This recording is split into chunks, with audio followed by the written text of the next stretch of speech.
சூழ்நிலைகள் எவ்வளவு இருளாக இருந்தாலும் சரி, கர்த்தருடைய வார்த்தை நம்புகிறவனுக்கு அந்த இருளான சூழ்நிலைகள் கண் பார்வையை கொடுக்கும், இருதய பிரகாசத்தை கொடுக்கும். கூடு கலைக்கப்பட்டது என்பது அல்ல, மெய்யான கூடு, அழிவுக்கு ஏதுவான கலைக்கப்பட வேண்டிய கூடு கலைக்கப்பட்டிருக்கு, அவ்வளோதான். சிலுவையில் அறையப்பட வேண்டிய சரீரம் சிலுவையில் அறையப்பட்டிருக்கு. நித்திய ஜீவனுக்கு உரிய ஒரு சரீரம் நமக்கு கொடுக்கப்பட்டிருக்கிறது. கலைக்கப்பட வேண்டிய கூடு கலைக்கப்படுறதுனால என்ன கேடு? அழிவில்லாத வீடு நமக்கு ஒன்று இருக்கே. நீங்கள் தேவனுடைய ராஜ்யத்தை தேடுறீங்களா? இந்த உலகத்திலே மாட்டிக்கிட்டு இருக்கீங்களா? வானத்தை பூமியை நம்பாதீங்க, பூமியில் அதில் உள்ளவைகளை நம்பாதீங்க. பொன்னை நம்பாதீங்க, வெள்ளியை நம்பாதீங்க, உங்கள் உடலை நம்பாதீங்க, உங்கள் ஞானம் புத்தி, உங்கள் உத்தியோகத்தை நம்பாதீங்க, உங்கள் பணத்தை நம்பாதீங்க, எதையும் நம்பாதீங்க. அது அத்தனைக்குள்ளும் மரணம் இருக்குது. இப்படிப்பட்ட கண்ணியில் இருக்கிற கூட்டை கலைக்கிறது நமக்கு நன்மையா தீமையா? ஆண்டவர் செய்கிற காரியம் நன்மையா தீமையா? இந்த மரண சரீரத்திலிருந்து நமக்கு விடுதலை கொடுக்கிறது நன்மையா தீமையா? இந்த இடத்துக்கு வராமல், இப்படி சுவிசேஷத்தை நான் பெற்றுக்கொள்ளாமல், கிறிஸ்துவ இப்படி நான் விசுவாசிக்காமல், நான் இருக்கிற கிறிஸ்துவ வாழ்க்கை எப்படிப்பட்ட ஒரு வாழ்க்கை? வஞ்சிக்கப்பட்ட வாழ்க்கை. வஞ்சிக்கப்பட்ட வாழ்க்கையில் பெற்றோர்கள் இருந்தால் அவங்க பிள்ளைகள் எப்படி இருக்கும்? அதுதான் யோபேல் புஸ்தகத்தில் அவர் சொல்வார், முதல் அதிகாரத்தில், ஒரு தலைமுறை கெட்டு போயிட்டதுன்னா அடுத்த தலைமுறை கெட்டு போய்கிட்டே இருக்கும், ஆனால் அது தெரியாது. ஒரு தலைமுறை பெற்றோர்களை ஆப்பு வச்சா போதும், அதுக்கப்புறம் வரக்கூடிய அடுத்த தலைமுறைகள் எல்லாம் நாசம் சங்காரம். அதன் விளைவு தான் இன்றைக்கி நம்ம பார்க்கக்கூடிய கிறிஸ்தவ சமுதாயம் இத்தனை தலைமுறைகள் வழியாக வந்து கேட்டின் மேல் கேடு, அழிவின் மேல் அழிவு நடந்து தரம் குறைந்து போயிருக்கும். ஒரு நியாயப்பிரமாண நீதியில் இருப்பாங்க, உள்ளே பௌதிக மனுஷன் இருப்பான், புறம்பே ஒரு பரிசுத்தத்தை காண்பிப்பான். இதுதான் நியாயப்பிரமாண நீதி. இன்றைக்கி அதுதான் சமுதாயத்துக்கு வேணும். இதுதான் விசாலமான மார்க்கம், கேட்டுக்கு போகின்ற மார்க்கம். மார்த்தாளுக்கு அதுதான் வேணும். என் பிரச்சனையை தீர்த்து வைங்க, நானே பிரச்சனை, எனக்கு பதிலாக கிறிஸ்து எனக்குள்ளே வருகிறதான் நல்ல பங்கு. மரியாதை தெரிந்து கொண்டாள். இன்றைக்கு இந்த சமுதாயம் கேடாய் போய் இருக்குது அப்படின்னா பெற்றோருடைய பங்கு அதிகம் இருக்கும். நல்ல மரம் நல்ல கனியை கொடுக்கும், கெட்ட மரம் கெட்ட கனியை தான் கொடுக்கும். கெட்ட மரம் நல்ல கனியை கொடுக்காது, நல்ல மரம் கெட்ட கனியை கொடுக்காது. தெளிவாக சொல்லிட்டார் ஆண்டவர். ஒரு தலைமுறை தகப்பன் தாய் கெட்டு போனவங்க அப்படின்னு சொன்னால் ஒரு மத ரீதியான பக்தி மார்க்கமாக இருந்தாலே போதும்.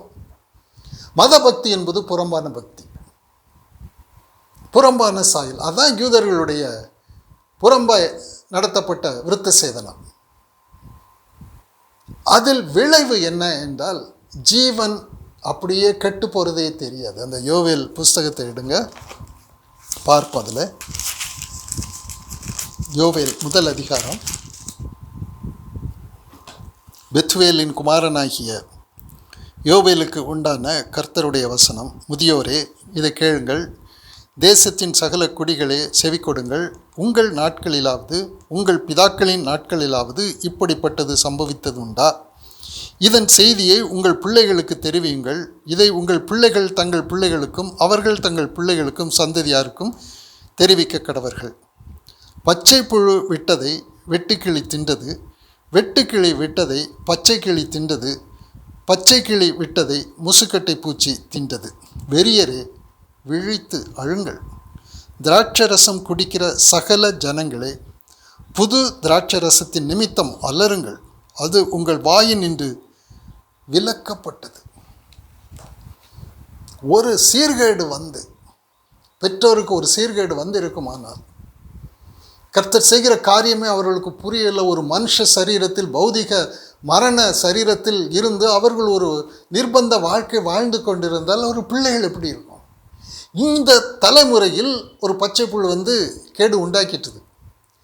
அடுத்த தலைமுறையில் அது விட்டுட்டு போனதை அடுத்த வெட்டுக்கிளி வந்து கெடுக்கும், வெட்டுக்கிளி கெடுத்ததை பச்சை கிளி கெடுக்கும். இப்படி ஒன்று மாறி ஒவ்வொரு தலைமுறை போக போக தலைமுறை தலைமுறையாக கேடு வரும். அதனால தான் நீங்கள் உங்கள் பிள்ளைகளுக்கு எப்படி இருக்கணும், சாட்சியாக இருக்கணும்.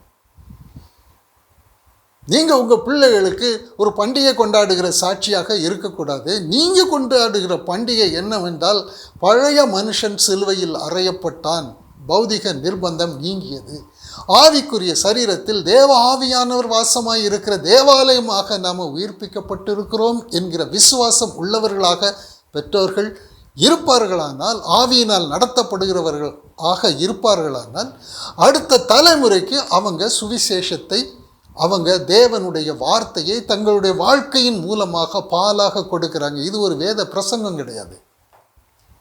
பெற்றோர் பிள்ளைகளுக்கு வசனத்தை கற்றுக் கொடுத்தவர்களை உருவாக்க அது ஒரு நியாயப்பிரமாண நீதிக்கு கொண்டு போயிடும். பெற்றோர்கள் இப்படி தங்கள் விசுவாச வாழ்க்கை வாழும் பொழுது அவர்கள் பிள்ளைகளுக்கு கொடுக்கிறது கிறிஸ்துவின் ஆவியை புசிக்க குடிக்க கொடுப்பார்கள். இதுதான் வேணும். அல்லது பிள்ளைகளுக்கு செய்கிற இடரல் துரோகம் எவ்வளவு அதிகம், சீர்கேடு. அவங்க தங்கள் பிள்ளைகளுக்கு சீர்கேடு எப்படி இருக்கும்? அது சீர்கேட்டின் மேலே சீர்கேடு போனால் கடைசியில் எப்படி இருக்கும்? அலருங்கள்னு சொல்கிறாரு. உங்களுக்கு வரக்கூடிய பிரச்சனை என்னங்கிறதே உங்களுக்கு தெரியாது. ஒரு சூழ்நிலை உங்களால் மேற்கொள்ள முடியாது. பெருவெள்ளம் வந்து மோதும்போது, வீட்டின் மேல் மோதும்போது அது சேதமடைந்தது. காரணம் என்ன? சீர்கேடு வந்திருக்கு. விசுவாசிக்க வேண்டிய பிரகாரமாக கிறிஸ்துவை விசுவாசியாமல், விசுவாசிக்க வேண்டாத பிரகாரமாக கிறிஸ்துவை விசுவாசித்து அதில் மேன்மை பாராட்டுகிற வாழ்க்கை ஒரு கிறிஸ்தவ வாழ்க்கையா? அது மேன்மை பாராட்டுகிற வாழ்க்கையா? கிறிஸ்துவை தரித்து கொண்டு, நான் இல்லை கிறிஸ்து என்னில் இருக்கிறார் என்கிற வார்த்தை கொண்டு ஒவ்வொரு சூழ்நிலைகளையும் நாம் ஜெயம் கொள்ளும் பொழுது நம்முடைய பிள்ளைகள் பார்த்துக்கிட்டு இருப்பாங்க. பணம் இல்லையே, ஆனால் இவங்க பணம் வந்துக்கிட்டே இருக்க. உடலில் சுகம் இல்லையே, ஆனால் எந்த பிரச்சனையும் இல்லையே. இவங்க பாதரட்சை தேய்ந்து போகிறது இல்லையே, இவர்கள் வஸ்திரம் பழமையாக போகிறது இல்லையே, வனாந்திரமாக தெரிகிறது, நம்ம வானத்திலிருந்து அப்பம் வருதே. இந்த பெற்றோர்களுடைய விசுவாசம் என்ன என்பதை பிள்ளைகள் பார்ப்பாங்க. அது இல்லாமல் ஒரு கூட்டத்தில் போய் உட்காந்துக்கிட்டு 10ஓட 11 உட்காந்துக்கிட்டு இருந்து என் வாழ்க்கையில் எதுக்கு எடுத்தாலும் டென்ஷன் எடுத்துக்கிட்டு அலறிக்கிட்டு புலம்பிக்கிட்டு இருக்கிறத பெற்றோரை பிள்ளைகள் பார்க்கும்போது அந்த ஆவிதான் அவர்களுக்குள் போகும். தலைமுறையின் சீர்கேடு புரியவே புரியாது. கர்த்தர் எப்படி ஒரு வசதியான காரியத்தில் ஒரு குடும்பத்துக்குள்ளே வசதியாக இருக்கும் பொழுது இதில் கேடு இருக்குது. தாவீதுனுடைய வாழ்க்கையை சிக்லாக சுட்டெரித்தார். ஏன்னா அவர் ஒரு வசதியான இடத்தை உருவாக்கினார். சவுல் ராஜா துன்புறுத்துறான், தேசத்தை விட்டு வெளியே போகிறான், பெலிஸ்தர் தேசத்துக்கு போகிறான், சிக்லாக கொடுக்குறான். தன்னுடைய நண்பர்கள், குடும்பம் எல்லாரும் பொன் வெள்ளி உடைமைகளோடு சந்தோஷமாக இருக்கிறாங்க. அந்த இடத்துல ஆண்டவர் கை வைக்கிறார், கூட்டை கலைக்கிறார். சிக்லாக உனக்கு இஸ்ரவேல் தேசத்து சிங்காசனத்தை நான் முத்திரை மோதிரம் போட்டு நான் உனக்கு கொடுத்துருக்கிறேன். என் முத்திரை மோதிரமாக நீ இருக்கிறாய். உனக்கு தான் சிங்காசனம். நீ சிக்லாகில் உட்காந்துக்கிட்டு இருக்கலாமா? சிக்லாக் தான் உனக்கு பெருசாக தெரியும். சிக்லாக்கு தீக்கரை ஆன உடனே புலம்புதாங்க எல்லாரும், அழுதாங்க எல்லாரும். தாவீதும் அழுதான். ஆனால் கர்த்தருக்குள் தன்னை திடப்படுத்தி கொண்டான். ஆண்டவர் செய்கிற காரியம் என்ன? என் கூட்டை கலைக்கிறார் என்றால் எனக்கு ஒரு சிங்காசனத்தை கொடுக்க போகிறார். இது கேடு அல்ல, இது நன்மை. இந்த சத்தியத்தை அறியும்படியாக அவர் நம்முடைய கண்களுக்கு அவர் கலிக்கம் போடுறார். லவோதிக்கேயா சபையில் தூதனுக்கு எழுதும்பொழுது அவர் அப்படிதான் சொல்ல, நீ நிர்பாக்கியம் உள்ளவன், நீ நிர்பந்தம் உள்ளவன், நிர்வாணம் உள்ளவன், தரித்திரன், குருடன் என்பதை நீ அறியாமல் நீ ஒரு வசதியான வாழ்க்கை வாழ்ந்துக்கிட்டு இருக்கிற, ஒரு கம்ஃபர்ட் ஜோன், சுகபத்திரமாக வாழ்கிற ஒரு வாழ்க்கை. இந்த சபையில், இந்த பக்தியில், இந்த சூழ்நிலைகளில் நான் ஒன்றும் குறைவில்லை, நான் ஐஸ்வர்யவான் என்றும் திரவிய சம்பன்னன் என்றும் எனக்கு ஒரு குறையும் இல்லை என்று சொல்லுகிறபடியால் நான் கதவை தட்டுறேன், நான் கூட்டை கலைக்கிறேன். கதவை தட்டுறேன்னு அர்த்தம், நீ நல்ல கதவை பூட்டிக்கிட்டு சுகமாக உட்காந்துக்கிட்டு இருக்க, அதற்குள்ளே ஒரு சுகத்தை தேடுற. இந்த கதவு, இந்த வீடு இது உடைக்கப்படும், நொறுக்கப்படும், பெருவெள்ளம் மோதும்போது சேதமடையும். அதற்கு முன்னாடி நான் அந்த கதவை உடைக்கிறேன், தட்டுறேன். கண்டுபிடி, வந்தாயானால் உனக்கு சிங்காசனம் கிடைக்கும். அதைத்தான் சொல்கிறார். நான் ஜெயம் கொண்டு என் பிதாவின் சிங்காசனத்தில் அமர்ந்தது போல ஜெயம் கொள்ளுகிறவன் எவனும் என்னோடு கூட சிங்காசனத்தில் அமரும்படிக்கு அவனுக்கு அருள் செய்வேன். ஆவியானவர் சபைகளுக்கு சொல்லுகிறதை காதுள்ளவன் கேட்க கடவன் என்றார். இதான் மறைக்கப்பட்ட தேவ ஞானம். கர்த்தர் நம்முடைய வாழ்க்கையில் நம்ம முதல்ல உயிர்ப்பிக்கப்படணும். உயிர்ப்பிக்கப்பட்டதுக்கப்புறம் ஆண்டவர் நம்முடைய கண்களை திறந்து கொடுக்கிறார். பிரகாசமான மனக்கண்களை அவர் கொடுக்கிறார். எபேசியர் புஸ்தகம் முதல் அதிகாரம், எபேசியர் முதல் அதிகாரம்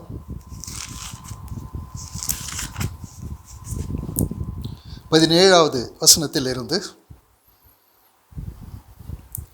16 இடைவிடாமல் உங்களுக்காக ஸ்தோத்திரம் பண்ணி என் ஜபங்களில் உங்களை நினைத்து நம்முடைய கர்த்தராகிய இயேசு கிறிஸ்துவின் தேவனும் மகிமையின் பிதாவுமானவர் தேவனை தம்மை நீங்கள் அறிந்து கொள்வதற்கான ஞானத்தையும் தெளிவையும் அளிக்கிற ஆவியை உங்களுக்கு தந்தருள வேண்டும் என்று. ஞானத்தையும் தெளிவையும் அளிக்கிற ஆவியை உங்களுக்கு தந்தருள வேண்டும். அந்த ஆவி நமக்கு கொடுக்கப்பட்டிருக்கு. நாம் அவரை நம்மை அழைத்ததினால் தேவன் நம்மை அழைத்ததினாலே நமக்கு உண்டாயிருக்கிற நம்பிக்கை இன்னதென்றும் பரிசுத்தவான்களிடத்தில் தேவனுக்கு உண்டாயிருக்கிற சுதந்திரத்தினுடைய மகிமையின் ஐஸ்வர்யம் என்னதென்றும் தேவன் கிறிஸ்துவை மரித்தோரிலிருந்து எழுப்பி அவரிடத்தில் நடப்பித்த தேவனுடைய பலத்த சத்துவத்தின் வல்லமையின்படியே விசுவாசிக்கிறவர்களாகிய நம்மிடத்தில் காண்பிக்கும் தம்முடைய வல்லமையின் மகா மேன்மையான மகத்துவம் இன்னதென்றும் நீங்கள் அறியும்படிக்கு அவர் உங்களுக்கு பிரகாசமுள்ள மனக்கண்களை கொடுக்க வேண்டும் என்றும் வேண்டிக் கொள்ளுகிறேன். பிரகாசமான மனக்கண்கள். குருட்டு கண்களை பிசாசு கொடுப்பான். நான் கிறிஸ்துவை விசுவாசிக்கிறேன், அவ்வளோதான், கர்த்தாவே கர்த்தாவே. அது குருட்டு கண்கள். இங்கே என்ன சொல்கிற, உன்னுடைய ஐஸ்வர்யம் என்னன்னு தெரியுமா? உன் சிங்காசனம் என்னன்னு உனக்கு தெரியுமா? உனக்குள்ளே வாசமாக இருக்கிற தேவனுடைய சுதந்திரத்தின் ஐஸ்வர்யத்தின் மேன்மை என்ன, மகிமை என்னங்கிறது தெரியுமா? உனக்கு கொடுக்கப்பட்டு இருக்கிற உயிர்த்தெழுதலின் வல்லமை தெய்வத்துவம் என்னங்கிறது உனக்கு தெரியுமா? உன்னை அழைத்ததினாலே உனக்கு ஒரு பெரிய நம்பிக்கை கொடுத்துருக்க, அந்த நம்பிக்கை உனக்கு இருக்கா, அதை பற்றி உனக்கு தெரியும். இது ஒன்றும் தெரியாது, குருட்டு கண்கள். அதனால தான் ஆண்டவர் சொல்கிறாரு, தேவன் அவருடைய ஞானத்தை உனக்கு கொடுக்கணும், அவருடைய ஆவியை உனக்கு கொடுக்கணும், தெளிந்த புத்தியை உனக்கு கொடுக்கணும், வெளிப்பாட்டை உனக்கு கொடுக்கணும். பிரகாசமான மனக்கண்கள். இந்த மனக்கண்கள் நமக்கு வரும்பொழுது தான் நாம் எல்லாம் கண்டுபிடிப்போம். இந்த மனக்கண்கள், ஆகா இந்த சரீரம் மரண சரீரம் இல்லையா, இது ஆவியின் சரீரமா, இந்த ஜீவன் மனுஷனுடைய ஜீவன் இல்லையா, இது தேவனுடைய ஆவியானவர் வாசம் செய்கிற தேவாலயம்னா எதையோ தேவாலயம்னு சொல்லிக்கிட்டு இருந்தேனே, இப்போது இந்த சரீரமே தேவனுடைய ஆலயங்கிறது நமக்கு ஆண்டவர் கண்களை திறந்து கொடுக்கிறாரு. தெய்வத்துவம் முழுவதும் சரீர பிரகாரமாக நமக்குள் வாசமாக இருக்கிறது, நம்ம எதிர்க்கிறது இந்த பூமியில் ஒன்றும் கிடையாது என்று நாம் விசுவாசத்தை அறிக்கை பண்ணும்படியாக பிரகாசமான மனக்கண்களை நமக்கு ஆண்டவர் கொடுக்கிறார். சகோதரரே, இதையெல்லாம் நம்ம கொடுக்கப்பட்டிருக்கிற ஐஸ்வர்யங்கள் எல்லாம் மூடி மறைக்கப்பட்டிருக்கும். கிறிஸ்து நாமத்தில் ஒரு உபயோகமற்ற ஒரு கிறிஸ்தவ வாழ்க்கை தான் இருக்குமே தவிர, கிறிஸ்துவை தரித்து கொண்டு நம்முடைய ஆவிக்குரிய அந்தஸ்தை எடுத்துக்கொண்டு விசுவாசத்தில் ஜெயங்கொண்டு சிலுவ அவரோடு கூட நான் சிங்காசனத்தில் இருக்கிற அந்த வாழ்க்கை எல்லாம் தடைப்பட்டிருக்கும். அதனால்தான் நம்மை மகிமைப்படுத்துகிற கர்த்தரை அவர்கள் சிலுவையில் அறைந்திருக்க மாட்டார்கள். நாம் அறைவோம். நம்மை மகிமைப்படுத்துகிற, ஏன்னா கூட்டை கலைக்கிறாரு, நம்மை மகிமைப்படுத்துகிற கர்த்தரை அவர்கள் சிலுவையில் அறைந்திருக்கிறார். தேவன் நமக்கு வைத்தவர்கள் கண் காணவில்லை, காது கேட்கவில்லை, இருதயம் உணரவில்லை. தேவனோ அவைகளை தமது ஆவியினாலே நமக்கு வெளிப்படுத்தி இருக்கிறார். அந்த வெளிப்பாடு தான் கண் பார்வை. பிரகாசமான மனக்கண். பிசாசு என்ன பண்ணுமா, அவருடைய மனக்கண்களை குருடாக்கி வச்சிருக்கான். இந்த சுவிசேஷமே புரியாது. எங்கள் சுவிசேஷம் மறைபொருளாக இருந்தால் அது கெட்டு போகிறவர்களுக்கு மறைபொருளாக இருக்கும். நமக்கு பிரகாசமான மன கண்களை ஆண்டவர் கொடுத்திருக்கிறார். நமக்கு குருட்டு கண்கள் அல்ல, நம்முடைய கண்களை திறந்து கொடுத்திருக்கிறார். நமக்கு கொடுக்கப்பட்ட கிறிஸ்து இயேசுவில் நியாயப்பிரமாணம் செய்யக்கூடாததை கிறிஸ்து நமக்கு செஞ்சிருக்கிறார். இப்போது மாம்ச சரீரத்தை நீக்கி ஆவியின் சரீரத்தை கொடுத்திருக்கிறார், உன்னதத்தை கொடுத்திருக்கிறார், தேவனுடைய ராஜ்யத்தை கொடுத்திருக்கிறார். நம்ம இந்த பூமியை நம்பி அல்ல. அதனால உலகத்தில் என்ன நடந்தாலும், எங்கே என்ன நடந்தாலும் நமக்கு அதை பற்றி கவலை இல்லை. நமக்கு ஒரு ஜீவ நதி நமக்குள்ளே இருக்கிறது. நாம் ஆவிக்குரிய ஜீவனாக மாற்றப்பட்டிருக்கிறோம். நீங்கள் மரித்தீர்கள், உங்கள் ஜீவன் கிறிஸ்துவுடன் தேவனுக்குள் மறைந்திருக்கு. பாதுகாப்பு. உன்னதமானவருடைய மறைவில் இருக்கிறீங்க, சர்வ வல்லவருடைய நிழலில் இருக்கிறீங்க, பாதுகாப்பு. இதுதான் அடைக்கலம். பூமியில் நமக்கு அடைக்கலம் கிடையாது. ஆவிக்குரிய சரீரம், கிறிஸ்துவின் ஆவியானவர் நம்மில் ஜீவிக்கிறது. நித்திய ஜீவனே நமக்கு உத்தரவாதம் பண்ணப்பட்டு இருக்கிறது. இதை விசுவாசிக்கணும். நம்முடைய வாழ்க்கையில் வருகிற எந்த காரியங்களில் ஒவ்வொரு நாளும் ஆண்டவர் நம்மை உருவாக்கி கொண்டே இருக்கிறார். அவருடைய சாயலர். ஒவ்வொரு உபத்திரவமும், அதில் ஆண்டவருடைய வார்த்தை கொடுக்கும் பொழுது ஒவ்வொரு உபத்திரவமும் நம்முடைய இருதய பிரகாசத்தை கொடுத்து கொண்டே இருக்கும். நம்ம இடரல் அடைய மாட்டோம். சகோதரரே, தேவன் நம்மை மரணத்துக்கென்று நியமிக்கவில்லை, ஜீவனுக்கென்று நியமித்திருக்கிறார். நம்முடைய விசுவாசம் தெளிவாக இருக்கணும். இருதய பிரகாசம் ஒவ்வொரு நாளும் வேணும். உலகத்தில் உபத்திரவம் உண்டு, திடன் கொள்ளுங்கள், நான் உலகத்தை ஜெயித்தேன். ஒரு ஜெயம் கொள்ளுகிற வாழ்க்கையை ஆண்டவர் நமக்கு கொடுத்திருக்கிறார். இழந்து போகாதபடிக்கு கர்த்தருடைய பாதத்துக்கு போவோம், கர்த்தரை தரித்து கொண்டு ஜெயம் கொள்ளுவோம். ஆமேன், ஆமேன்.